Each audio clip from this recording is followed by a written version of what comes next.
దాట వీలు లేకుండా ఈదవలసినంత నీరు గల నది ఆయను. దేవుడు తన పరిశుద్ధ వాక్యంలో మనం ఇంట్లో దీవించి ఆశ్రయించను కాక. చిన్న ప్రార్థన చేసుకొని వాక్య భాగంలోకి వెళ్ళిపోదాం. మమ్మల్ని మిక్కిలుగా ప్రేమించిన మా ప్రియ పరలోకపు తండ్రి, నీ ఘనమైన, శ్రేష్టమైన, ఉన్నతమైన పరిశుద్ధ పాదములకు వందనాలు, స్తుతులు, స్తోత్రాలు చెల్లించుకుంటున్నాం ప్రభువా. గడిచిన దినములకొని ప్రభా మరొక దినాన్ని ఉదయ కాల సమయంలో నా తండ్రి ఇది శ్రేష్టమైన కృపని తండ్రి సమయాన్ని మీరు అనుగ్రహించినందుకు వందనాలు ప్రభువా. ఇదిగో నాయన నీ బలిపీఠం మీద నిలబడిన ఆయన నీ మాటలను చెప్పబోతుండగా నన్ను దర్శించండి నాయన. నన్ను నీ సిలువ చాటును మరుగుపరుచుకోండి తండ్రి ప్రభువా. కొంచెం అస్వస్థగా ఉన్నప్పటికీ నాయన నీ ఉదయ కాలం నన్ను నిలబెట్టినందుకు, మంచి ఆరోగ్యం ఇచ్చినందుకు తండ్రి నీకు వందనాలు. మీరే నా ద్వారా ఈ మాటలు మాట్లాడండి ప్రభువా. అయ్యా తండ్రి ఇదిగో నాయన నీ మాటలు జీవము గల మాటలు కనుక నాయన ఈ జీవము గల మాటలు మా అందరికీ వినిపింపజేయండి నాయన తండ్రి. నా ద్వారా నాయన మీ నామకే మహిమ తెచ్చుకోండి ప్రభువా. ఈ మాటలు నావి కాదు నాయన, జ్ఞానము నాది కాదు తండ్రి. కనుక నీ జ్ఞానం, నీ శక్తిని, నీ బలాన్ని ఇచ్చి నన్ను నిలబెట్టి నా ద్వారా ఈ ఉదయ కాలం అందరికీ ఏ ఆత్మీయ ఆహారం అవసరమైనదో అయ్యా ఈ మాటలు జీవము గల మాటలు కనుక మీరే మాట్లాడి ఈ నామమునకు మహిమ, ఘనత, ప్రభావం మీరు మాత్రమే పొందుకోమని యేసయ్య శ్రేష్టమైన నామంలో ఈ మనలో మిక్కిలి వినుగా బ్రతిమాలు అడిగి పెట్టుకుంటున్నాను తండ్రి, ఆమేన్. ఉదయ కాలంన యెహెజ్కేలు గ్రంథం నుంచి కొన్ని మాటలు ఇక్కడ మనం చదివినట్లయితే మనకి 4 మాటలు కనపడుతున్నాయి కదా. ఏది ఫస్ట్ మాట ఏంది? 3వ వచనముల నుంచి చివరకు చదివితే, ఒకటి చీల మండలం లోతు, రెండవది మోకాళ్ళ లోతు, మూడవది వచ్చి మొల లోతు, 4వది వచ్చి ఈదవలసినంత నీరు నది గలదాయను, ఆ దాటలేనంత నది కనబడనంట. ఈ 4 వచనాలు యెహెజ్కేలు ద్వారా మాట్లాడుతూ ఉన్నాడు. అయితే యెహెజ్కేలు అనగా దేవుడు బలపరచును. యెహెజ్కేలు అనగా దేవుడు బలపరచును. ఈయన క్రీస్తుకు పూర్వము 597 సంవత్సరంలో బబులోని చెరలో ఉన్నాడు. యూదా దేశం నుండి ఆయన చెరకు తీసుకెళ్లారు బబులోనికి. రెండవసారి అంట చెర కొనబడిపోయాడంట. కానీ ఆ చెరలో ఆయన ప్రవక్తగా, యాజకుడుగా దేవుని ప్రత్యక్షతను పొందుకున్నాడు. మనం యెహెజ్కేలు గ్రంథము 1వ అధ్యాయంలో మనం చూసినట్లయితే అక్కడ మనకి కనపడదు. ఇది నా మాటలు కాదు కానీ దేవుని యొక్క శ్రేష్టమైన మాటలు. 3వ వచనంలో అంటున్నాడు చూడండి, బూజీ కుమారుడును యాజకుడునగు యెహెజ్కేలునకు ప్రత్యక్షము కాక అక్కడని యెహోవా హస్తం అతని మీదకి వచ్చెను. యెహోవా హస్తము అతని మీదకి వచ్చినప్పుడు ప్రత్యక్షత పొందుకున్నాడు. మరి 1వ వచనంలో కూడా మనం చూసినట్లయితే 30వ సంవత్సరము 4వ నెల 5వ దినమున నేను కేబారు నదీ ప్రదేశమున చెరలోని వారి మధ్య కాపురం ఉంటిని. ఆ కాలమున ఆకాశము తెరవబడగా దేవుని గూర్చిన ఏమొచ్చిందంట? దర్శనము నాకు కలిగింది. ప్రత్యక్షత పొందుకున్నాడు. దేవుని మాటలు మరి దేవుడు యెహెజ్కేలు ద్వారా, మన యెషయా భక్తుని ద్వారా, ఇర్మియా ద్వారా నేను 2 సార్లు చెప్పాను. ఇలాంటి వాక్యములు ఒకసారి చెప్పాను, ఇర్మియా గ్రంథం నుంచి ఒకసారి చెప్పాను. ఈ 2 అంటే ఈ కాలంలో దేవుడు ప్రత్యక్షమవుతూ తన బిడ్డలను కాపాడుకుంటూ వస్తున్నాడు. యూదా వారిని, ఇశ్రాయేలు జనాంగాన్ని, చెరలో ఉన్న వాళ్ళని కాపాడుకుంటూ వస్తున్నాడు. అందుకే అంటున్నాడు కదా, ఇర్మియాలు అంటున్నాడు, భ్రష్టులైన పిల్లలారా నా యొద్దకు తిరిగి రండి, నేను మిమ్మల్ని బాగు చేస్తాను అంటున్నాడు. లేదు, ఇంకో మాట ఏమంటున్నాడు, మీరు దుష్టత్వం నుంచి మరణం పొందితే నాకు ఏమాత్రము ఇష్టం లేదు. మీ దుష్టత్వం వదిలిపెట్టి నేనే దేవుడిని మీరు నా యొద్దకు వస్తే నేను మీకు తండ్రినై ఉంటాను, మీరు నాకు కుమారులై ఉంటారని అనేక సార్లు మాట్లాడుతూ ఉన్నాడు. కాబట్టి ఈ రీతిగా ఈ ఉదయ కాలమున దేవుడు మనతో కూడా మాట్లాడుతూ ఉన్నాడు. ఎందుకంటే యెహెజ్కేలు ద్వారా ఆ రోజు యూదా వారిని, ఇశ్రాయేలు వారిని ఎలాగ వారిని రక్షించడానికి ఒక సాధనముగా వాడుకున్నాడో ఈ దినమున దేవుడు నిన్ను నన్ను కూడా బాగు చేయడానికి, లేకపోతే మనలో ఉన్న అవిధేయతను తీసివేయడానికి, ఇంకా మనము భక్తి పరులాగా నటిస్తున్నామేమో, పైకి భక్తి గల వారిలా నటిస్తున్నామేమో, మనకి ఆత్మ పరిశీలన చేసుకునే మరి సమయాన్ని దేవుడు మనకు అనుగ్రహించాడు. ముందుగా చూసినట్లయితే మూడవ వచనం అంటున్నాడు, ఇదిగో ఈ 3 వచనాలు మనం చదివినట్టయితే ఆ నది ఎలా కొలవబడదంట? ఎన్ని మూరలు? అన్ని మనం చూసినట్లయితే 1000 మూరలు 1000 మూరలు 1000 మూరలు. ఈ మూరల కానించి ఇవంట కొలవబడ్డాయంట. చూడండి, ఫస్ట్ మనం చూసినట్లయితే ఆ 1000 మూరలు కొలిచి ఆ నీళ్ల గుండం నడిపింపగా నీళ్లు ఎక్కడంట? చీలమండము లోతు. చీలమండము లోతు అంటే అప్పుడు మనం ఇది దేనికి సాదృశ్యం తీసుకోవచ్చు చెప్పండి? మనము విభాగించుకోవాలా అంటే మనం ఏ స్థితిలో ఉన్నాము, మన అనుదినము మన దేవుని సన్నిధికి వస్తున్నాం కాబట్టి మనం పరీక్షించుకొని మనము ఎంతలో ఉన్నాము. మనము ఒక లోక సామెత ఏం చెప్తాము, అరే వీడు ఏది ఇంకా పాల దగ్గర వయసులో ఎంత ఎదిగాడు కానీ వీడికి తేలు మంత్రం తెలియదు అంట. వీడు ఇంత ఎదిగాడు కానీ వీడికి తేలు మంత్రం తెలియదు అంటే వాడు ఇంకా ఎక్కడున్నాడు? వాడు లోక జ్ఞానం తెలియని పరిస్థితుల్లో ఉన్నాడు, అజ్ఞానపు దశలో ఉన్నాడు. ఇంకా పౌలు అంటాడు కదా, మిమ్మల్ని నేను అన్నము పెట్టి మిమ్మల్ని పోషించాలనుకుంటే మీరు ఏడన్నారు? ఇంకా పాలు తాగే వయసులోనే ఉన్నారంట. పాలు తాగే వయసులు అంటే పసిబిడ్డ వయసు. మీరు ఎంతకాలం ఈ పసిబిడ్డ వయసులో ఉంటారు, పాలు తాగుతూనే ఉంటారు. మీకు అన్నము పెట్టి బలపరిచి మిమ్మల్ని బలవంతులుగా దేవుని సన్నిధిలో బలవంతులుగా చేసి మిమ్మల్ని పంపాలని నేను చూస్తుంటే మీరు ఇంకా ఏడున్నారు? పాలు తాగే వయసులోనే ఉన్నారు అంటున్నాడు. కాబట్టి ఈ చీల మండల అనుభవం అంటే మనం ఇంకా ఏడున్నామంటే పాలు తాగే వయసులో పసి పిల్లలుగా లాగా ఉన్నాము. మనం ప్రతిదినం వస్తున్నాము కానీ మన అనుభవం ఎక్కడుంది? వీటిని కనుక మనం పోల్చుకున్నట్లయితే ఒకటి అన్న చీల మండల అనుభవం అంటే ఎలాగంటే 30 దంతులు, మోకాళ్ళ అనుభవం అంటే 60 దంతులు. మరి నా మూడవ చూస్తే మనము ఈదవలసినంత నది, ఇది 100 అంతులు.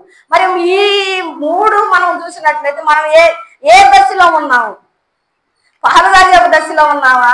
అన్నం తిని బలపడే దశలో ఉన్నామా? లేదా పూర్తిగా అన్నము పాలు తీసుకొని ఇంకా శక్తి పొంది దేవుళ్ళ సంపూర్ణతగా ఎదుగుతున్నామా లేదా? ఉదయ కాలం మనం పరిశీలించుకున్నాం. మీరు కూర్చున్న మీరు కానీ ఇక్కడ నిలబడి చెప్పే నేను కానీ మనందరము కూడా దేవుని సన్నిధిలో ఆత్మ పరిశీలన చేసుకోవాల్సిన వారమై ఉన్నాము. అందుకే మనం నిద్ర లేసిన మొదలుకొని మన ప్రార్థనతో ప్రారంభిస్తాం. కాబట్టి మన ప్రార్థనలో మనం అడగాల, అయ్యా ఎక్కడ తప్పిపోతున్నానా, ఎక్కడ జారిపోతున్నానా, ఎక్కడ పడిపోతున్నానా, లేదా ఈ దినము మాకు ఏ పని సిద్ధపరిచేవయ్యా, ఏ పని ముగించాలి, ఏ పని నువ్వు మాకు ఇస్తావు, అవన్నిటిని మేము నెరవేర్చే వారంగా ఉన్నామా లేదా అని మనం ఆత్మ పరిశీలన చేసుకోవాలి. ఇది ఒకటి చెప్తే వచ్చేది కాదు. వాళ్ళకి చెబితే మనం వినే పరిస్థితుల్లో కూడా మనం లేము. మన పెద్దవారం అన్ని అర్థం చేసుకునే స్థితిలో మనకు దేవుడు మనం ఉంచాడు. కాబట్టి ప్రతి దినము మన చీల మండల అనుభవంలోనికి మనం రావాలా. నీ జీవితం కానీ, నీ సేవ కానీ, ఒకరి సంఘములో కానీ, నీ కుటుంబంలో కానీ, లేకపోతే నీ పునాది ఎలా ఉంది? నీ పునాది క్రీస్తు అనే బండ మీద ఉందా లేదా? మనం ఒక గృహం కట్టుకోవాలంటే ఎలా ఉండాలి? మనం ఎలా కట్టుకుంటాము? పునాది గట్టిగా వేసుకుంటాం. ఎందుకంటే మళ్ళా దేవుడు మనకి అవకాశం ఇస్తే 2 అంతస్తు వేసుకుంటామేమో, 3 అంతస్తు వేసుకుంటామేమో. అంటే ఒక ఆలోచనతోటి మనం ముందుకు వెళ్తాం కదా. ఆలోచన లేకుండా ఇల్లు కడతామా? కట్టం కదా. దానికి బడ్జెట్ ఎంత, కూలీలు ఎంత అవుతుంది, రాయి ఎంత అవుతుంది, ఇటుక ఎంత అవుతుంది, ఇనుము ఎంత అవుతుంది, ఇవన్నీ మనం బేరీజ్ వేసుకుంటాం కదా. నువ్వు ఈ లోకంలో ఉన్న ఈ గృహం కోసమే నువ్వు పాటలాడుతుంటే దాని గురించి నువ్వు ఆలోచించి అంచెలంచెలు కట్టుకోవాలా, దీనికి ఎంత అవుతుంది, దీనికి ఎంత అవుతుంది, దీనికి ఎంత అవుతా అని నువ్వు ఆలోచించుకుంటున్నప్పుడు యేసయ్య కూడా నిన్నదే అడుగుతున్నాడు, నువ్వే స్థితిలో ఉన్నావమ్మా? నీ పునాది ఎలాగ ఉంది? క్రీస్తు అనే బండ మీద నీ పునాది ఉందా, లేకపోతే ఇసుకలో ఉందా? మనకు తెలుసు కదా. బండ మీద కట్టుకున్న ఇల్లు ఎలా ఉంది, ఇసుకలో ఇల్లు ఎలా ఉంది. జ్ఞానవంతురాలు తన ఇల్లు కట్టుకుని 3 రాళ్ళు పెరిగి వేసుకున్నాం. ఇలాగ సాదృశ్యాలు మనము పరిశుద్ధ లేఖన భాగంలో మనం చూస్తాం. బుద్ధి గల కన్యకులు, బుద్ధి లేని కన్యకులు. ఎవరు సిద్ధపడ్డారు? ఎవరు సిద్ధపాటు కలిగి ఉన్నారు? బుద్ధి గల కన్యకులు సిద్ధపడి ఉన్నారు. తమ దివిటీల్లో నూనె పెట్టుకొని ఆ ఒత్తులు ఆరిపోకుండా వెలిగించుకుంటూ ఉన్నారు. మనం కూడా మన హృదయాన్ని వెలిగించుకుంటున్నామా? దేవుని యొక్క ఆత్మ దీపమును మన హృదయంలో నింపుకొని ప్రతి దినం మనం వెలుగుతూ ఇతరులను మనము వెలిగించేవారి. ఎందుకంటే ఆయనే నిజమైన వెలుగు. అవునా కాదా? ఆయన నిజమైన వెలుగు. ఆ వెలుగు మనలో లేకపోతే నీవు నేను బ్రతకలేము. ఇంకా చీకట్లో అంధకారంలోనే మనం ఉంటాము. దేవుని సహవాసానికి దూరం అవుతాము. మనం ప్రతిదినం ఇలాగ అలవాటు పడిపోయాం. 1-2 దినాలు రాకపోతే ఏదో ఒకలాగా ఉంటది. నేనైతే పోస్టులు చూస్తా ఉంటా, అందరినీ కుర్చీల్లో ఉన్నప్పుడు కూడా పోస్టులు చూస్తా ఉంటా. లింగమ్మ పాట కానీ ఏమేలాంటి పాట కానీ వీళ్ళు ముగ్గురు వచ్చారా లేదా ముందు గమనిస్తా. ప్రసన్న ప్రార్థన చూస్తాం ముందు, తర్వాత ఈ పాటలు ఎవరెవరు పాడుతున్నారా, మనోళ్ళు ఎవరెవరు వచ్చారా, అదొక సంతోషం నాకు. పోస్టులు చూస్తా ఉంటా అక్కడ కుర్చీల్లో ఉన్నప్పుడు. నేను కూడా పాలు భాగస్వాలు కాకపోయాను, ఎక్కడుండిపోయానే అని ఒక బాధ. ఎందుకు? ప్రతిదినం మన సహవాసంలో ఉంటున్నాం ఇక్కడ కదా. ప్రతిదినం మన సహవాసం ఎవరు వచ్చారా ఎవరు రాలేదు నేను చూస్తా ఉంటాం. ఎందుకంటే మనందరం ఒక కుటుంబం కాబట్టి. ఎవరు వచ్చినా రాపోలే, అందరూ అనారోగ్యంగా ఆ కుర్చీ చూస్తే మేరంటే గుర్తు వస్తుంది. ఈ కుర్చీలో ఎవరు ఆంటీ కూర్చొని ఉంటది, సుశీల ఆంటీ కూర్చోంటది. ఆమెకు బాగలేనప్పుడు అయ్యో సుశీల ఆంటీ రాలేదు, ఈ కుర్చీ ఖాళీగా ఉంది, ఆ కుర్చీ అంటే ఎందుకు చెప్తున్నానంటే ఇది అతిశయక్తి కాదు. మన సంఘములు మనము, ఇది మనది, మన కుటుంబం, మన వాళ్ళు. ఎవరు రాలేదా, ఎవరు మరి అనారోగ్యంగా ఉన్నారా, ప్రతిదినం అందరి కోసం మనం ప్రార్థన చేస్తున్నాం. అలాంటి అనుభవం మనం ఉన్నాం. మన సంఘం నానాటికి అభివృద్ధి పడుతూ ఉన్నది. ఎందుకంటే దేవుడు అనేక తలాంతులు ఇప్పుడు అందరికి ఇచ్చారు. పాటలు పాడే తలాంతులు, ప్రార్థన చేసే తలాంతులు, పోటీలు అయిపోయినాయి అనమాట. అంతకుముందేమో కోయిలు వారు రమ్మంటే ఎవరు 1-2-3 ఉండేవాళ్ళం. ఇప్పుడు కోయిలు వారు అంటే సంఘములు అనేక మంది దేవుడు తలాంతులు ఇచ్చాడు. మేమేం చూసి పాడుతున్నాము, అలాంటి వాళ్ళు చూడకుండా పాడుతున్నారు. ఎంత అతిశయోక్తి అది మన సంఘానికి. ఇన్ని సంవత్సరాలు సేవలు చేస్తున్నా, పాటలు పాడుతున్నా, పుస్తకం లేక మేము పాటలు పాడలేము. కానీ మన కొయ్యరు ఉన్నారు చూసారు, యూత్ కొయ్యరు వాళ్ళు, మనకి పుస్తకాలు లేకుండా అనర్గళంగా పాడేస్తున్నారు. దేవుడు ఎంత గొప్ప తాళానికి ఇచ్చాడు. అవునంటారు కాదంటారా? మన సంఘానికి ఎంత అతిశయోక్తి. ఎవరికి లేదండి ఈ ఉదయ కాలంలో ఈ ఆరాధన కానీ ఈ ధన్యత కానీ. అనేక సంఘాలు పెద్ద పెద్ద సంఘాల్లో కూడా ఉన్నాయి, కానీ ఈ ఉదయకాల ఆరాధన లేదు. ఎందుకంటే మన ఈశ్వ యవన బట్టి దేవుడు ఫలాన్ని ఇచ్చి ఆ కరోనా టైం నుంచి కంటిన్యూస్గా వచ్చిన బిడ్డలందరూ కూడా ఎంతో అంటే కమిట్మెంట్ తోటి ఈ యొక్క సేవను నడిపిస్తున్నారు. మరి మనము కూడా అందులో పాలు భాగస్తులని మన సంతోషం కాదా? మనం ఇక్కడ సేవ చేస్తున్నామంటే వారి ద్వారా వస్తున్నాం. మనం దేవుడు ఈ తలాంతి ఇచ్చాడంటే ప్రతిదినం ఒక్కొక్కరి ద్వారా ఒక్కొక్క మాట ద్వారా మాట్లాడుతున్నాడంటే ఆ దేవుని మహాకృప. అది ఎంతో మందికి లేదు, ఎక్కడా లేదు. కాబట్టి మనం ఏ అనుభవంలో ఉన్నాము? చీలమండల అనుభవంలోకి మనం ఉన్నట్లయితే దాన్ని ఇంకా మనం ఏం చేయాలా? వృద్ధి పొందించాలా. పౌలు నాటాడు, అపోలో నీళ్లు పోసాడు. ఎవరు వృద్ధి కలిగజేసింది? పెద్దగా చెప్పండి, మీకు వచ్చు అన్ని.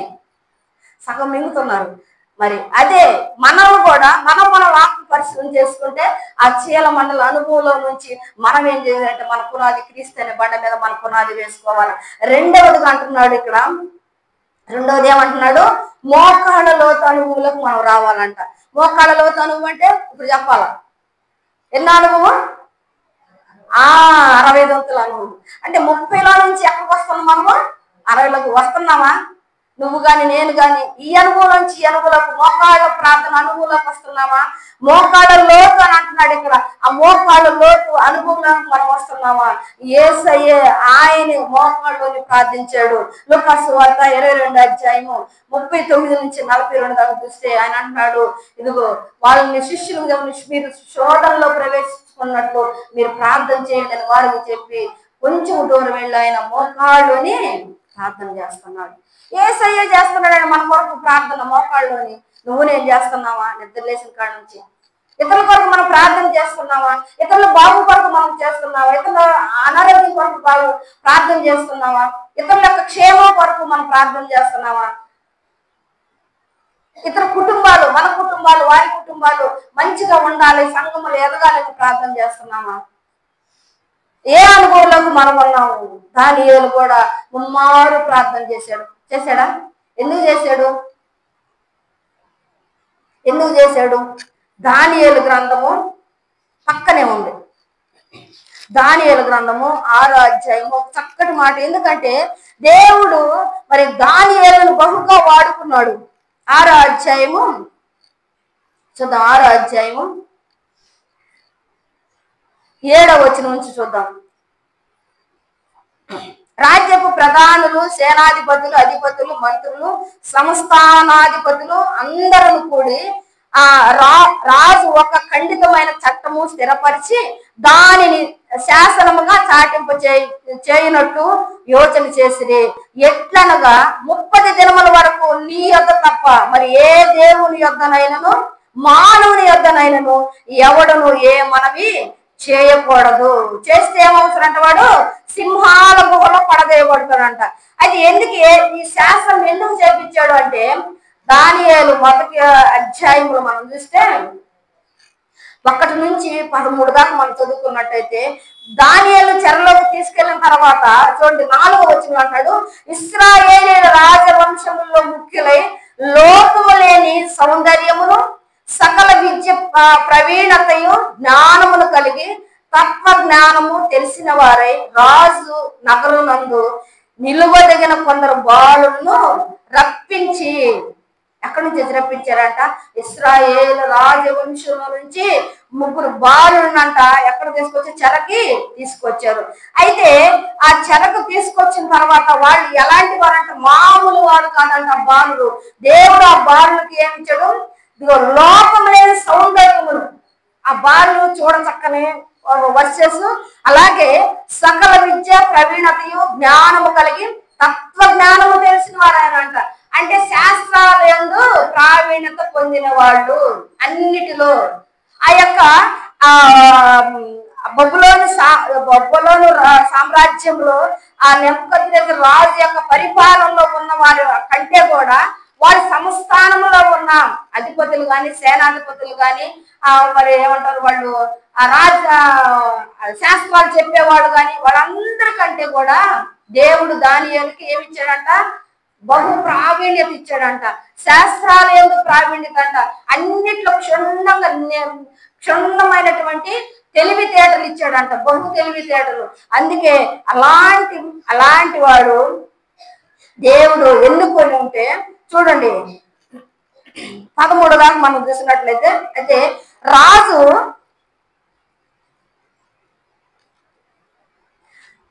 కంట దానియేలు చూస్తే బహు ఇష్టపడ్డాడంట. ఎందుకంటే అక్కడ మనం చూసినట్లయితే 8వ వచనం చూడండి, రాజు భుజించి భోజనము పానము చేయొచ్చు, ద్రాక్షారసం పుచ్చుకొని తను అపవిత్రపరచుకోకూడదని దానియేలు ఉద్దేశించి తాను అపవిత్రుడు కాకున్నట్లు వాటిని పుచ్చుకోకుండా సెలవు ఇవ్వమని నపుంసకుల అధిపతిని వేడుకున్నాడు. అలాంటి తత్వ జ్ఞానము కలిగిన, ఇదిగో నేను నా దేవుని కొరకే నేను పట్టబడ్డాను, నా దేవుని కొరకే నేను నిలబడుతున్నాను, నా దేవుని కొరకే నేను సేవ చేస్తాను, మీరు ఎన్ని మరి ఎవరికి మొక్కమన్నా ఏమి తినమన్నా నన్ను నేను అపవిత్రపరచుకోను. ఏమంటున్నాడు, నన్ను నేను అపవిత్రపరచుకోను, దేవుని నామానికి అవమానం తేను, దేవుని నామానికి నేను అవమానం తేను. కాబట్టి దేవుడు ఏ మాట చెప్పాడో ఆ మాట ప్రకారం నేను జీవిస్తానంటున్నాడు. ఎందుకంటే రాజుకు దానియేలు అంటే బహు ఇష్టమంట. కాబట్టి అందరికంటే 10 అంతలు మనం 20వ వచనం చూసినట్లయితే, రాజు వీరి యొక్క విచారణ చేయగా జ్ఞాన వివేకముల సంబంధమైన ప్రతి విషయంలో వీరు తన రాజ్యం అంతటి నుండి శకునగాండ్ర కంటేనో గారడి విద్య గల వారి కంటేనో 10 అంతలు శ్రేష్ఠులని తెలియబడింది. చూడండి, బహుగా ప్రేమించాడు దానియేలుని బహుగా ప్రేమించాడంట. బహు తెలివి కలవాడు. ఎందుకంటే స్వప్నాల భావము, కలల భావము, దర్శనాల భావము కలిగిన వాడు, సకల విద్యలను ప్రావీణ్యత పొందినవాడు దానియేలు. అందుకే దానియేలు మరి ఆ యొక్క శాసనం పుట్టగానే రాజుకు తప్ప ఎవరికి మనం చేయకూడదు. ఎందుకంటే ఈ దానియేలు మీద అధిపతులు సేనాధిపతులు కుట్ర పన్నారు. ఎందుకంటే రాజు బహుగా ప్రేమిస్తున్నాడు దానియేలుని, మాకంటే కూడా బహుగా ప్రేమిస్తున్నాడు. కాబట్టి దానియేలు మీద ఒక నింద మోపాలని చెప్పేసి ఆ దానియేలుని ఒక నింద వేయాలని శాసనం పుట్టించారు. రాజు శాసనము పుట్టించారు. ఆ శాసనం పుట్టించిన తర్వాత అది విన్న దానియేలు ఆ ఇంటికి వెళ్ళి యెరూషలేము తట్టు కిటికీ తీసి ఆ కిటికీ వైపు చేతులెత్తి ముమ్మారు ప్రార్థన చేస్తున్నాడు. అయ్యా, ఈ కీడు ఎందుకు వచ్చిందో, ఈ యొక్క బాధ ఎందుకు వచ్చిందో, ఈ శోధన ఎందుకు వచ్చిందో తప్పి అయ్యని ప్రార్థన చేస్తూ ఉన్నాడు. తప్పించాడా లేదా కదా? మనం ఎప్పుడైతే ఆ మోకాళ్ళ అనుభవంలోకి మనం వస్తామో నిజముగా దేవుని సంఘం అనేక కార్యాలు మనం చూస్తాము. మోకాళ్ళ ప్రార్థనలు అంత శక్తి ఉన్నదు, అంత బలం ఉన్నదు. మోకాళ్ళ అనుభవంలోకి మనం రావాలా. మోకాళ్ళ అనుభవంలోకి మనం వచ్చినట్లయితే అలాగే మరి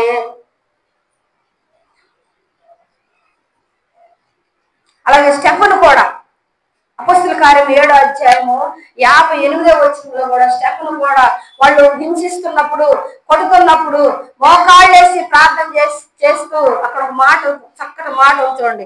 7వ అధ్యాయము 59 నుంచి చూద్దాం. 58 పట్టణపు వెలుపలికి అతన్ని వెళ్ళగొట్టి రాళ్లు రువ్వి చంపిరి. సాక్షులు సౌలు అను ఒక యవనుని పాదం మీద తమ వస్త్రం పెట్టి ప్రభువును గూర్చి మొరపెట్టుచు, యేసు ప్రభువా నా ఆత్మని చేర్చుకొనమని స్టెఫను పలుకుచుండగా వారు అతని రాళ్లతో కొట్టిరి. అతడు మోకాళ్ళలోని ప్రభువా వారి మీద ఈ పాపం మోపమని గొప్ప శబ్దంతో పలికెను. చూడండి, ఈ మాట దేవుని సాదృశ్యం ఎలా ఉంది. ఈ మాట మనం చదువుతున్నప్పుడు మనకు మాట గుర్తు రావాలి. శిలువ మీద పలికిన ఆయన ఏ మాట పడిందో, వీరేమి చేస్తున్నారు, వీరిని క్షమించమని ప్రార్థన చేశాడు. అలాగే స్టెఫను కూడా దేవునికి సాదృశ్యమై ఉన్నాడు. ఇక్కడ మోకాళ్ళని ప్రభువా వీరిని క్షమించయ్యా, వీరి పాపములు క్షమించు. అతను మరణమైపోతూ ఉన్నా కూడా ఏం చేస్తున్నాడు, ఈ పక్క వారిని హింసిస్తున్న వారి గురించి ప్రార్థన చేస్తాను. మనమైతే చేస్తామా? మనం చేయగలుగుతామా? అంత గొప్ప మనసు మనకుందా? మనకు లేదు. చనిపోతుంటే ఎవరు ప్రార్థన చేస్తారు? అందులో శత్రువులను క్షమించమని ప్రార్థన చేస్తామా? చెయ్యం కదా, చెయ్యము. మనము అంటే ఈ ఇక లోకంలో మన ఆలోచన బట్టి మాట్లాడుకున్నాం అంటే మనం చేయలేము. దైవజనులు పరిశుద్ధాత్మ పూర్ణులు. ఎందుకంటే 54 నుంచి మనం చూసినట్లయితే అక్కడ ఈ వివరణ మనకి కనపడుతుంటుంది. అతడు మోకాళ్ళలోని ప్రభువ వారి మీద ఈ పాపం మోపమని గొప్ప శబ్దంతో పలుకును. ఈ మాట పలికి నిద్రించెను. సౌలు కూడా అతని సావుకి సౌలు కూడా ఉన్నాడు ఆ రోజుల్లో. స్టెఫను మోకాళ్ళని శత్రువుల కోసం ప్రార్థన చేస్తున్నాడు. వాడు పాపములు క్షమించయ్యాలని ప్రార్థన చేస్తున్నాడు. చూడండి, మోకాళ్ళలో అనుభవంలోకి వస్తున్నట్లయితే మనం ఎలా ప్రార్థన, మన శత్రువుల కోసం కూడా మనం ప్రార్థన చేస్తాము. ఆయన అందుకే అంటున్నాడు, మీ శత్రువులేట మీకు భోజనము సిద్ధపరుస్తాను అంటున్నాడు. ఒక కథ కూడా చెప్పే, నేను గుర్తుందో లేదు, మనకు టైం లేదు, మన వాళ్ళు చెప్తుంటారు ఇంకా. కాబట్టి అంటే శత్రులు ఒక ముసలాంకి బాధలో ఉంది. అందరంట ఒక ఇట్లాగా ఉపవాస కూడికి జరుగుతుంటే పాస్టర్ అన్నాడంట, అమ్మా ఈ ఉపవాస కూడికి 3 దినాల కూడికి జరుగుతుంది కదా, మీకు ఏదన్నా అవసరం ఉంటే తీసుకొచ్చి ఈ బాక్స్ లో వేయండి, చీట్లు వేయండి అన్నాడంట. ఈ బాక్స్ లో వేయండి, ఆ చీట్లు మీకు రాసి ఏది అవసరంతో ఏది ప్రార్థన అవసరం అని వేసిన తర్వాత ఆ సాయంత్రం వంట పాస్టర్ గారు తీసి చూస్తా ఉన్నాడంట. చూస్తా ఉంటే ఒక చీటి ఆయన ఆకర్షించింది. దానిలో మరి చూసి, అరే ఏంది ఈ చీటి వెరైటీగా ఉందని చెప్పేసి ఆ చీటి రాసిన ఆమెను పిలిపించాడంట. పిలిపించినప్పుడు ఆయన, అమ్మా నీకు ఏ అవసరం ఉందంట, ఉంది ఇది రాసేవు కదా, ఏంది ఇది అని అంటే, అవునయ్యా నాకు ఈ అవసరం ఉంది. కొంతమంది ఏమో ప్రార్థన, వాళ్ళ బిడ్డ ఉద్యోగాలు, వివాహాలు అన్ని గురించి ప్రార్థన విజ్ఞాపన రాసి దాంట్లో వేసారు. ఒక ఆమె అయితే ఒక పేద ముసలి విధవరాలు, పేదరాలు వచ్చేసి ఏం రాసింది తెలుసా? ఆ పట్టీలు ఏముందంటే అదంతా కూడా సరుకులు పట్టి, ఆహారం, ఆమెకి కావలసిన ఆహారం, పప్పు దినుసులు, ధాన్యాలు, నూనె, అలాగా ఆమెకి ఏ ఆహారం కావాలో ఆహారం చీటీ రాసి ఇచ్చిందంట. చీటీ రాసి ఎక్కడ వేసింది? ఆ బాక్స్ వేసింది. అని చెప్పాడు కదా పాస్టర్ గారు, మీకు ఏది కొరతగా ఉంది, ఏది అవసరం ప్రార్థన చీటీ రాసి అక్కడ వేయండి, ప్రార్థన చేస్తాం దాని గురించి అన్నాడు కదా. ఆమె సరుకులు పట్టి రాసి దాంట్లో వేసిందంట. అయ్యా నేను అన్నము నీళ్లు లేక నాకెవరు లేదయ్యా, తినడానికి నాకు లేదయ్యా, 3 జన్మలైందయ్యా అన్నం తిని, అందుకే మీ మాటలు నేను విని నడుచుకుంటూ చిన్నగా నడవలేక కూడా వచ్చేసి నేను రాసి దాంట్లో వేసానయ్యా, నాకు ఇది అవసరం ఉందయ్యా అని చెప్పేసి అన్నదాన్ని. సరేనమ్మా నేను మా సేవకులు పంపించి నీకు ఇస్తానన్నాను. తెల్లవారి ఆమె ఇంటికి వెళ్ళింది. తెల్లవారి ఉదయాన్నే నాకు తలుపు కడుతూ ఉన్నానంట. అమంట ఎవరు వచ్చారో నా కోసము అని చెప్పి తలుపు తీసిందంట. తలుపు తీయండి ఒక యవ్వన బిడ్డ వెళ్ళి సంచిలో సరుకులు ఉన్నాయి తీసుకెళ్ళి అక్కడ పెట్టిందంట. ఎక్కడ పెట్టాడు? నట్టింట్లో పెట్టాడు. అయ్యా ఇది ఎవరు అని ఆమె అడగల. అతను తెచ్చిన అతను ఫలానా వ్యక్తి పంపించాడని అతను చెప్పల. అక్కడ పెట్టాడు. అయ్యా దేవుడు మిమ్మల్ని దీవించిన కాక అయ్యా అన్నదంట. ఈ మాట అన్నదంట. అతను వెళ్ళిపోయాడు. వెళ్ళిపోయి ఎవరైతే సరుకులు పంపించారో అతని దగ్గరికి వెళ్ళాడంట. అతను ఎవరంటే ఒక అన్యుడు, దేవునికి వ్యతిరేకమైన వాడు, దేవుని మాటలకి వ్యతిరేకమైన ఆ సంఘంలో ఎక్కడ సువార్త అందించబడుతుందో ఆ మాటలు వినేవాడు కాదంట. వీళ్ళేది గోల్ చేస్తున్నారు, వీళ్ళేది ఇంత మాట్లాడుకుంటున్నారు, ఎవరు యేసయ్య ఎవరు అని తృణీకరించేవాళ్ళు అంట బిడ్డల్ని. అయితే ఈ పేద విధవరాలి మాటలు ఆ చీటి అన్ని విన్నాడంట అబ్బాయి. ఒక యవ్వనుడు, ఒక అన్యుడైన యవ్వనుడు ఆ మాటలు విని ఏం చేశాడంటే వాళ్ళకంటే ముందుగా సరుకులు తీసి అల్లి లిస్ట్ అంతా రాసుకున్నాడంట. రాసుకొని తన పని వాళ్ళ చేత సరుకులను ఉదయకాలం పంపించాడంట. ఎంత గొప్ప దేవుడు అండి మన దేవుడు. అందుకే నీ శత్రువు లేకుండా నీకు భోజనం. ఆమె ఏమంది? దేవుడు నేను దీవించదాకయ్యా అంది. అది ఎవరు పంపించారు ఆమె అడగలా. తెచ్చినాక నేను ఫలానా ఇచ్చారని అతను చెప్పలేదు. కానీ ఆమె అన్నది దేవుడు నిన్ను దీవించను కాకయ్యా అన్నది. అక్కడ శత్రువు అయిన అపవాది శోధకుడైన ఆ కన్యుడని ఎవ్వరు బిడ్డ ఆమె మాటలో ఆమెకి ఏ పరిస్థితి చూసి జాలిపడి అతను ఏం చేశాడంటే ఇదిగో నేను ఇవ్వాలా. ఎందుకు? దేవుడు ఇచ్చాడు ఆ మనసు. ఇవ్వడు కదా మామూలుగా. అయితే దేవుడు బిడ్డలు వ్యతిరేక కదా అతను, దేవుని మాటలు వినట్లేదు. అయినా కూడా ఆ యొక్క విధవరాలి మాటలు విని ఆమెకేది అవసరం అయ్యో అని ఆ బిడ్డ ఏం చేశాడంటే ఆ సరుకులు పంపించాడు. అంత గొప్ప ధన్యతండి.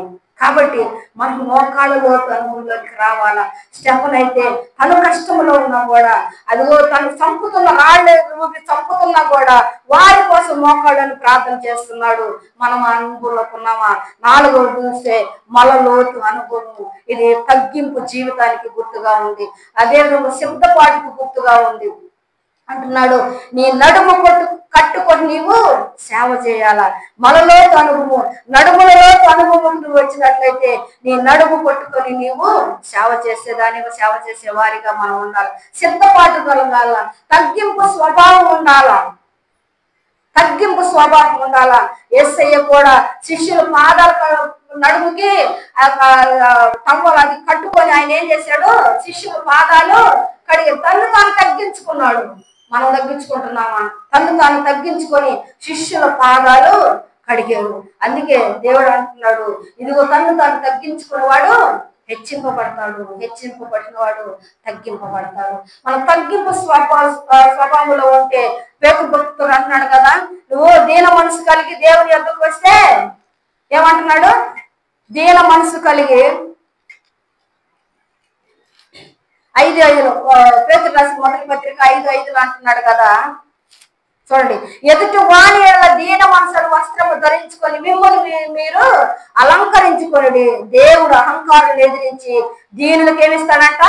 కృపనిస్తాడంట. కృపనిస్తాడు. దేవుడు తగిన సమయం అని మిమ్మల్ని హెచ్చించినట్లు ఆయన బలిష్టమైన చేతి క్రింద దీన మనసులై ఉండి. దీన మనసు కలిగి ఉండాలి. మనం తగ్గింపు స్వభావం కలిగి ఉండాలి.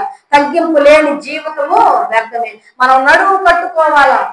నడుము కట్టుకోవాలంటే నడుము కట్టుకొని గుడ్డ కట్టుకొని నడుము బిగించుకొని వెళ్ళమని కాదు. వాక్యమును సిద్ధపడాలా. నువ్వే తలాంతు కలిగి ఉన్నావో ఆ తలాంతు దేవుని సన్నిధిలో వాడబడాలి. అదే ఒకవేళ వచ్చింది దేవుని సన్నిధిలో నువ్వు వాడబడలేదు అనుకో, అది ఎప్పటికీ నీకు బయటికి రాదు. నువ్వు సిగ్గుపడి భయపడి ఇది నేను చేయలేనేమో, ఈ పని నాకు చేత కాదేమో, ఈ పని నాకు ఇష్టం లేదని అనకూడదు. దేవుని సన్నిధిలో ఏ పనైనా కష్టపడి దేవుని సన్నిధిలో పని చేయాల. ఏ పనైనా చాపలు వేసే పని అయినా, కుర్చీలు వేసే పని అయినా, టీ అందించే పని అయినా, టీ సర్వ్ చేసే పని అయినా, ఏ పని అయినా, చిమ్మే పని అయినా దేవుని సన్నిధిలో ఏ తలాంటు మనకి ఇచ్చిన శక్తి వంచన లేకుండా చేయాలా మనం. ఒకవేళ దానికి గర్వపడుతున్నామేమో, ఆ గర్వం మనం తగ్గించుకోవాలి. ఏ పని ఇచ్చినా దీన మనసు కలిగి చేయాలి మనము. మనం ఈ క్రీస్తు ప్రేమను ఎలా పాడతాము, ఏ సైని ఎలా చూపిస్తాము ఇతరులకి? మనం తగ్గించుకుంటేనే చూపిస్తాము, తగ్గించుకుంటేనే చూపిస్తాము. నేను మొన్న కూడా చెప్పాను, నేను ఒక రోజు కూర్చొని నుంచి పిల్లోడు తీసుకొని వస్తున్నా, 2 బ్యాగులు పిల్లోడు. కొద్దిగా డిపోలో దిగుతున్నా, నేను ఆ బ్యాగులు వేసుకొని ఆ పిల్లోడిని తీసుకొని నేను దిగలేకపోయాను. అందరూ దిగుతున్నారు, లాస్ట్ లో దిగుతూ ఉన్నాను. నేను చిన్న పిల్లోడిని దించే ముందుకి బ్యాగులు తీసుకొని దిగుతూ ఉన్నాను. ఒక అమ్మాయి దిగి మళ్ళా వచ్చింది నా దగ్గరికి, మళ్ళా వచ్చి ఆంటీ ఇటీ నేను పట్టుకుంటానని 2 బ్యాగులు తీసుకొని కిందకి దిగింది. కిందకి దిగలికి నేను అన్నాను, దేవుడు నేను దీవించను కాకమ్మా అన్నాను. అంతేనంటావా ఆంటీ అన్నాను. అవునమ్మా, అంటే మేము కూడా ప్రార్థన పోతామా అన్న. అప్పుడు అన్నది అమ్మాయి, దేవుడు కలిగిన బిడ్డలకే ఈ మనసు వస్తుంది. ఇతరులకు సహాయం చేసే మనసు ఎవరికి ఉంటుంది? దేవుని బిడ్డలకే ఉంటుంది. ఆ అమ్మాయి ఎవరో నాకు తెలియదు, నేనెవరో ఆ అమ్మాయి తెలియదు. కానీ పోయి మళ్ళా వెనక్కి వచ్చింది. ఎంతమంది దిగుతున్నారు బస్సులో, ఎవరు ఒక్కళ్ళందరూ వెళ్ళిపోతున్నారు. కానీ ఆ అమ్మాయి మళ్ళా తిరిగి నా దగ్గరకు వచ్చి నా చేతిలో ఉన్న బ్యాగులు తీసుకొని దించింది. దేవుని ప్రేమ నీలో ఉందమ్మా అంటే, అవునంటే మేము ప్రార్థనకి వెళ్తామా. దేవుని సహవాసంలో ఉంటే ఎవరైనా కూడా మనకు సహాయం చేసేవాడు ఉంటాడు. నీ శత్రువులు అతను నీ భోజనం సిద్ధపరిచే దేవుడుగా కూడా ఉంటాడు. కాబట్టి మనము ఆ అనుభవంలోకి మనము రావాలి. 4వ అనుభవంలోకి మనం చూసినట్లయితే ఏమనుభవం? అదే ఏ అనుభవం? అది 100 అంతల అనుభవంలోకి రావాలా. అది ఈదవలసినంత నీరు అంటే అక్కడ ఏమంటున్నాడంటే దాటలేనంత నది కనబడును, దాట వీలు లేకుండా ఈదవలసినంత నీరు నది ఆయను. ఈదవలసిన అంటే మన జీవితంలో దేవుని కలిగి మనం సంఘంలో కానీ సమాజంలో కానీ మన పునాది వేసుకోవాలా. ఈదాలంటే దీనికి ఏ సాదృశ్యం ఉందంటే 100 అంతల అనుభవం ఉంది. అలాగే సంపూర్ణ సువార్తకు గుర్తు, సంపూర్ణ సేవ, సంపూర్ణంగా మనం దేవునికి సమర్పించుకున్నట్లయితే అది దేవునికి ఇష్టమైనదిగా ఉంది. మనం ఇందాక చెప్పుకున్నాం చీల మండలం అంటే అది ఆ అనుభవంలో నుంచి మనకు వచ్చినట్లయితే మనం బాప్తీసు అనుభవంలోకి మనం రాగలుగుతాము. అంటే చీల మండలం నుంచి ఇదిగో నువ్వు 30 అంతుల నుంచి 60 అంతులు 100 అంతులకు వచ్చినట్లయితే నువ్వు నిజముగా దేవుని బిడ్డవైతే గ్రహించుకుంటే, దేవుని గురించి తెలుసుకుంటే, ఈ 100 అంతుల అనుభవంలోకి వచ్చినట్లయితే నువ్వు బాప్తీసు అనే అనుభవంలోకి వస్తావు, రక్షణ అనే అనుభవంలోకి నువ్వు వస్తావు. కాబట్టి ఈ 100 అంతుల అనుభవంగా సంపూర్ణ సేవకు గుర్తుగా ఉంది, సంపూర్ణ సువార్తకు గుర్తుగా ఉంది. అందుకని మత్తయి సువార్త 10వ అధ్యాయము 1లో అంటున్నాడు. మత్తయి సువార్త 10వ అధ్యాయము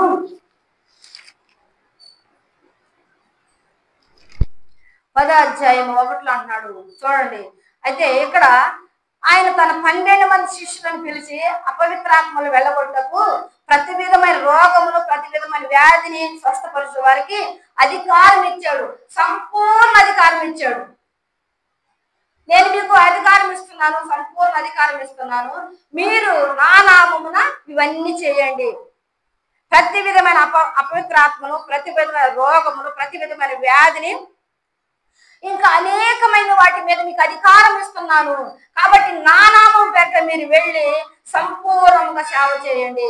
నేను మీకు ఉచితంగా ఇచ్చాను, ఉచితంగా పొందుకున్నారు మీరు. కాబట్టి మనం 5 నుంచి చూసినట్లయితే ఇక్కడ అంటున్నాడు, నేను ఉచితంగా ఇచ్చాను, మీరు ఉచితంగా పొందుకుంటారు. కాబట్టి మీరు ఉచితంగా సేవ చేయండి, సంపూర్ణంగా సేవ చేయండి. ఏది కూడా మీకు డబ్బులు ఇవ్వలేదు, కొనలేదు. కాబట్టి నేను మీకు అధికారం ఇస్తున్నాను, కాబట్టి సంపూర్ణమైన అధికారము. కాబట్టి నా నామం పేరట మీరు సంపూర్ణ స్వస్థతలు, విడుదల, రోగాలు, ఎటువంటి బాధలు అన్ని కూడా మీరు ఏం చేయాలంట? వెళ్ళగొట్టండి. సంపూర్ణముగా వాడబడాలి దేవుని సన్నిధిలో. మనకిచ్చిన తలాంతులు సంపూర్తి చేయాలి, మనం పూర్ణముగా ఉండాలి. సగం పెడితే సగమే మిగిలిపోతుంది. ఎందుకంటే ప్రతి దినము మనకు దేవుడు ఉచితంగా ఇస్తున్నాడు. ఇది మనం ఏమైనా కొనుక్కుంటున్నావా? ప్రతి దినము దేవుడు ఉచితంగా ఇస్తున్నాడు. అనేక మంది బిడ్డల ద్వారా మనతో మాట్లాడుతూ ఉన్నాడు, అనేకమైన మాటల ద్వారా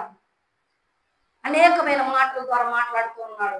ఇది నా కొరకే అనుకోవాలా, అనుకుంటే మన జీవితాన్ని అన్వయించుకోగలము. ఇది ఎవరుకోవాలనుకుంటే మనకి ఎక్కదు. ఏ మాట అయినా ఇప్పుడు చెప్పే మాటలు ఒక్క మాట ఇది నా జీవితానికే నాకేనని మనం అనుకుంటే ఏం చేస్తాం మనము, అది మనం హృదయంలో భద్రపరుచుకుంటాము.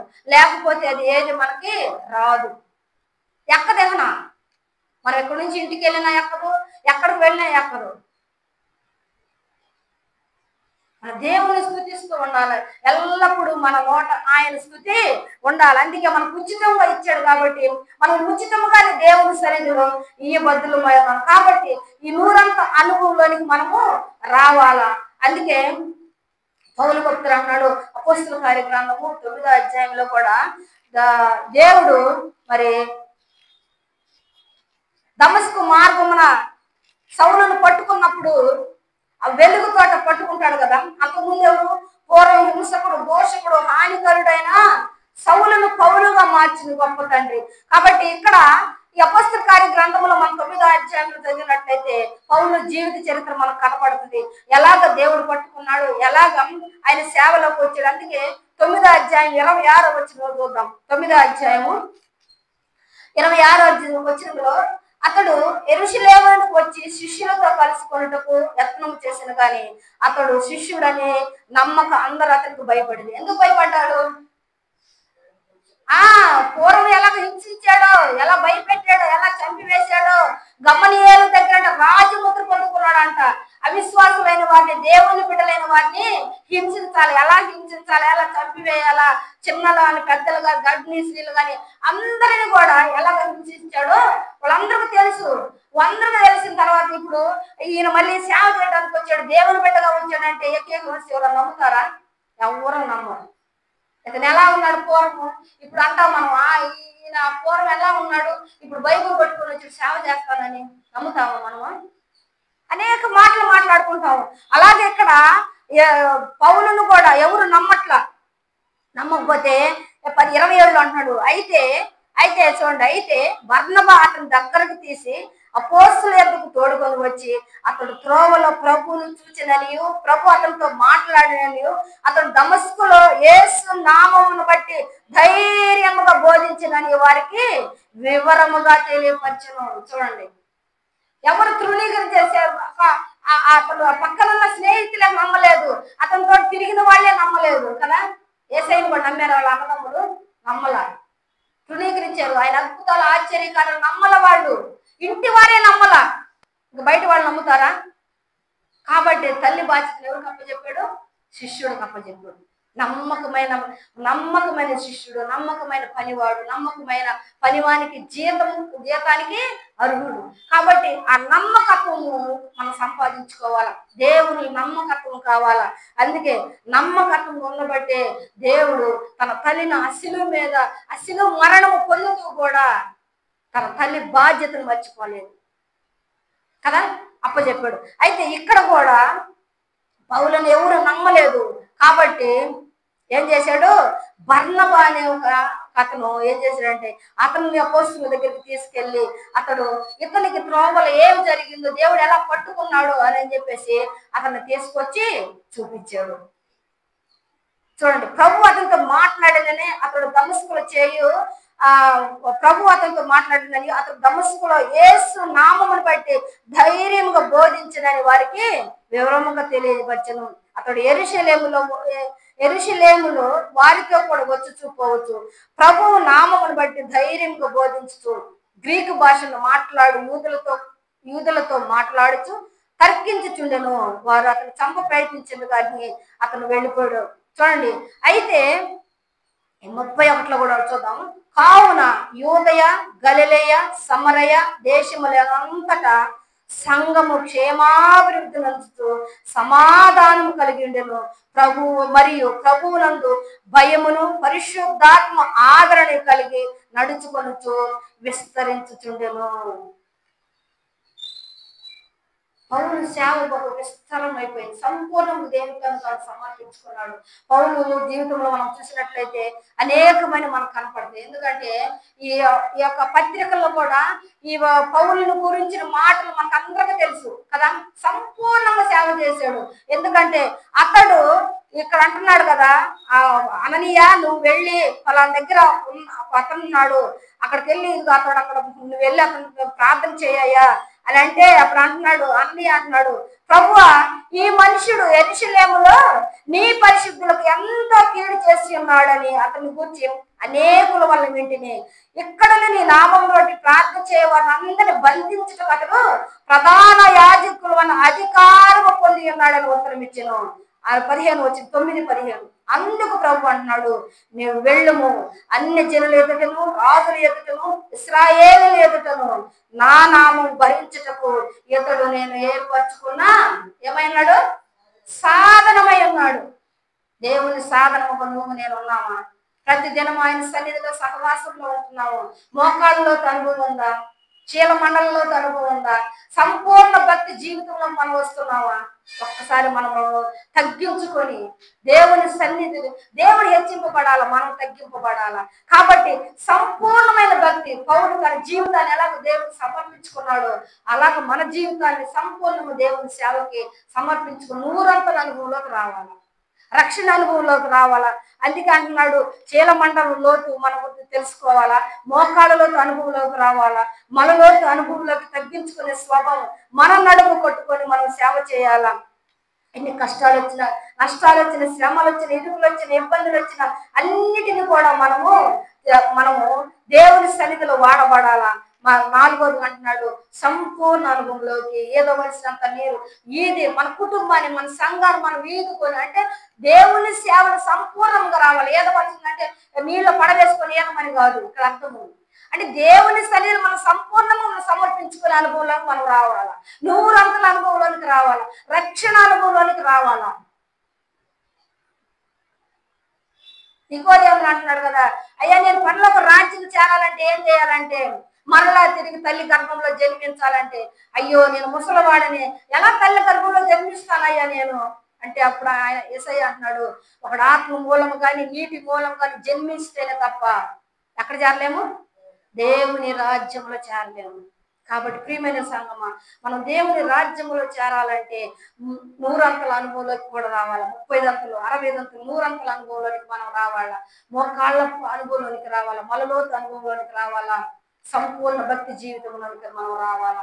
దేవుడి ఉదయ కాలంలో ఏ అనుభవం నువ్వు నేనున్నామో ఆత్మ పరిశీలన చేసుకొని, ఇంకా మనం ఒక 35 60 ఉన్నాము, 100 రావట్లేదేమో, రావాలని ప్రయత్నించట్లేదేమో. కాబట్టి ఉదయకాలం నిన్ను నన్ను హెచ్చరిస్తున్నాడు, 100 అనుభవంలోనికి దేవుడు మనందరినీ తీసుకురావాలని ఆశపడుతున్నాడు. కాబట్టి అట్టి కృపని, అట్టి ధన్యతని దేవుడు మనందరికీ అనుగ్రహించబడును కాక. దేవుడు వాక్యమును దీవించి మనల్ని దీవించి ఆశీర్వదించును కాక. ఆమేన్. ప్రార్థన చేసుకున్నాం.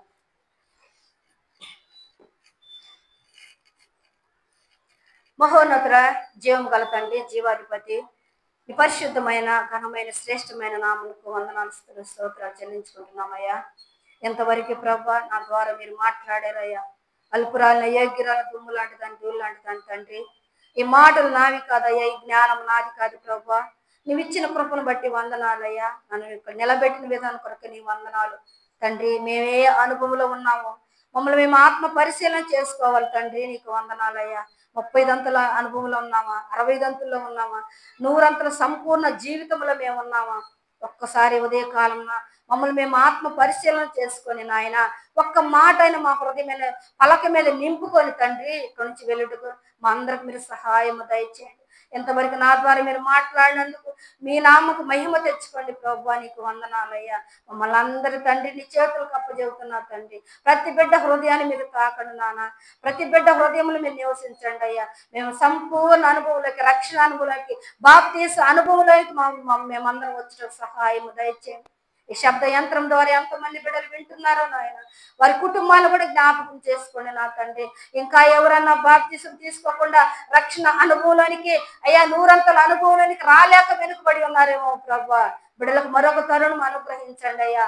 ప్రతి దినం వింటున్న వాక్యాన్ని సరి చేసుకొని, సరి చూసుకొని తండ్రి ఆత్మ పరిశీలన చేసుకొని నాయన నీకు లోబడి జీవితం అనుగ్రహించండి. పౌలు అంటున్నాడు, బ్రతుకుట క్రీస్తే చావైతే లాభం అంటున్నాడు తండ్రి. ఎందుకంటే ఇదిగో అబ్రహాము పునాదులు గల పట్టణములకు ఎదురు చూశాడంట ప్రభువా. మేము ఎదురు చూస్తున్నామయ్యా. ఈ రాకడ ఈ దినమే రాకడ దినమైతే ఈ దినమే ఎత్తబడే గుంపులో మేము మా సంఘము వధువు సంఘముగా సిద్ధపడే కృపను దయచేతండి. నూరంతల అనుకూలానికి మమ్మల్ని తీసుకురండి యేసయ్యా. నీకు వందనాలు ప్రభువా. ఇంకా మా జీవితాల పాత రోత బ్రతుకులో మేము ఉన్నామేమో నాయన, 30 దంతుల్లో 60 దంతుల్లోనే ఉన్నామేమో నాయన. మా బ్రతుకులు, మా ఆలోచనలు, మా నడవడిక, మా ప్రవర్తన మార్చుకోలేని స్థితిలో మేము ఉన్నామేమో నాయన. పైకి భక్తి గలవారు నటిస్తున్నామేమో నాయన. నటించితే ఆ యొక్క ఉగ్రతను, శాపాన్ని మేము కొని తెచ్చుకుంటాం ప్రభా. నీ రాజ్యానికి వారసులు కాలేమయ్యా. మా హృదయములో నాయన నీ మాటలు నింపుకొని నాయన యేసయ్య ప్రేమను ఇతరులకు చూపించే బిడలంగా మేము ఉండటకు సహాయము దయచేయండి. ఈ మాటలు విన్న ప్రతి బిడ్డని జ్ఞాపకం చేసుకోండి నాయన. ఈ వాక్యాన్ని దీవించి ఆశీర్వదించండి. సేవ చేస్తున్న మా ఈ శివ యవ్వన బిడ్డను కూడా జ్ఞాపకం చేసుకోండి యేసయ్య. వారు నడిపిస్తుంటే మేము వచ్చి ఇక్కడ సేవ చేస్తున్నామయ్యా. వారికి ఇంకా నాయన అయ్యా ఈ యొక్క ఆరాధన నడిపించుకున్నట్టుకు నాయన వారికి మంచి తలాంతులు మీరండి, జ్ఞానం, జ్ఞాపక శక్తి, బలమును అయ్యా, ఐక్యత, సమాధానము తోడుగా ఉండి ముందుండి కార్యక్రమాలను నడిపించండి నా ప్రభువా. ఇదే ఒక్క ఇద్దరితో కాదు నాయన, ఐక్యత సమాధానం అందరం కూడుకొని సంఘముగా ఐక్యతతో కలిసి చేసుకుని ఆరాధన అయ్యా, సంఘం అయ్యా ప్రభువా జ్ఞాపకం చేసుకోండి. ఎన్ని కష్టాలు, శ్రమలు వచ్చినా, ఇరుకులు, ఇబ్బందులు వచ్చినా, ఏ శత్రువు వచ్చినా కూడా నాయన తప్పించుకునే మార్గమును మీరు మాకు ఇస్తున్నారయ్యా. అందుని బట్టి వందనాలు. మమ్మల్ని అందరినీ చేతులకు అప్పచెప్పుకుంటూ దినదీవులతో, దిన ఆశీర్వాదాలతో నింపుమని యేసయ్య శ్రేష్టమైన నామంలో ఈ మనవులని మిక్కిలి వినంగా బతిమాలు అడిగి వేడుకొని పొందుకొని నాను తండ్రి, ఆమేన్.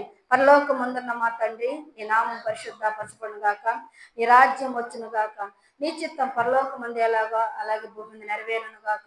మాకు కావలసిన ఆహారం నేడు మాకు దయచేయి. మా రుణస్తులు మేము క్షమించిన ప్రకారం మా రుణములు క్షమించు. మమ్మల్ని శోధనలోకి తేక కీడును తప్పించు. ఎందుకంటే రాజ్యమును, బలమును, మహిమ నిరంతరం నీవైనావు తండ్రి, ఆమేన్. నా ప్రాణమా యెహోవాను సన్నిధించుము, నా అంతరంగమున సమస్తం ఆయన పరిశుద్ధ నామమును సన్నిధించుము. నా ప్రాణమా యెహోవాను సన్నిధించుము, ఆయన చేసిన ఉపకారములలో దేనిని మరువకము. ఆమేన్, ఆమేన్, ఆమేన్. మీ అందరికీ నా వందనాలు.